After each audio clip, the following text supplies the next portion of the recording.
விழுப்புரம் அருகே பரவிய மர்ம காய்ச்சலில் 2 பேர் உயிரிழந்துள்ள நிலையில் மேலும் பலர் மருத்துவமனையில் சிகிச்சை பெற்று வருகின்றனர்.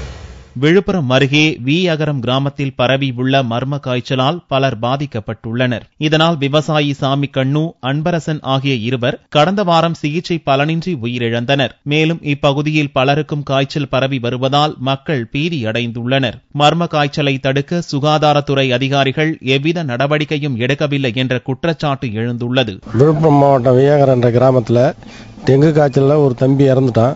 இன்னொரு தம்பி ரொம்ப உடம்பு சரியில்லாமல் ஒரு 10 பேருக்கு மேலே ஹாஸ்பிட்டலில் இருக்காங்க. இது வரைக்கும் கவர்மெண்ட் எந்த நடவடிக்கையும் எடுக்கல. இப்போ விஆர் ஒரு பெரியவர் ஒருத்தர் இறந்துருக்கிறாரு. எங்கள் ஊரில் இதோட 2 டெத்து ஆகிருக்குது. திரும்ப இப்போ ஒரு 2-3 பேர் ஹாஸ்பிட்டலுக்கு இட்டுன்னு போயிருக்கிறாங்க. திரும்ப ஜிக்மருக்கு ஒருத்தர் போயிட்டு ஹாஸ்பிட்டல் அட்மிட் பண்ணியிருக்கிறாங்க. இது வரைக்கும் கவர்மெண்ட் எந்த நடவடிக்கையும் எடுக்கல. இது கவர்மெண்ட் இதுக்கு தகுந்த மாதிரி தக்க நடவடிக்கை எடுத்து இது பண்ணணும். இப்போ தான் டாக்டருங்க குழு இப்போ தான் பரிசீலனை வந்திருக்கிறாங்க. 2 பேர் டாக்டருங்க பார்த்துருக்குறாங்க. இது மேலும் இதை நான் தக்க நடவடிக்கை எடுத்து இந்த ஊரில் இருக்கிற ஜனங்களை ஜுரம் வராமல் காப்பாற்றுறதுக்கு நடவடிக்கை எடுக்க வேணும். இங்கே எல்லாருக்கும் ஜுரமாக இருக்குது. என்ன ஜுரனே தெரியல. ஹாஸ்பிட்டலுக்கு போனாக்கா ஒரு கஷாயம் கொடுக்குறாங்க.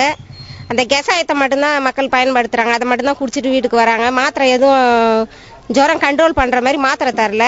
இதனால பல மக்களுக்கு ஜுரம் வந்துக்கினே இருக்குது. காய்ச்சலால் பாதிக்கப்பட்ட பலர் முண்டியம்பாக்கம் அரசு மருத்துவமனையில் சிகிச்சைக்காக அனுமதிக்கப்பட்டுள்ளனர்.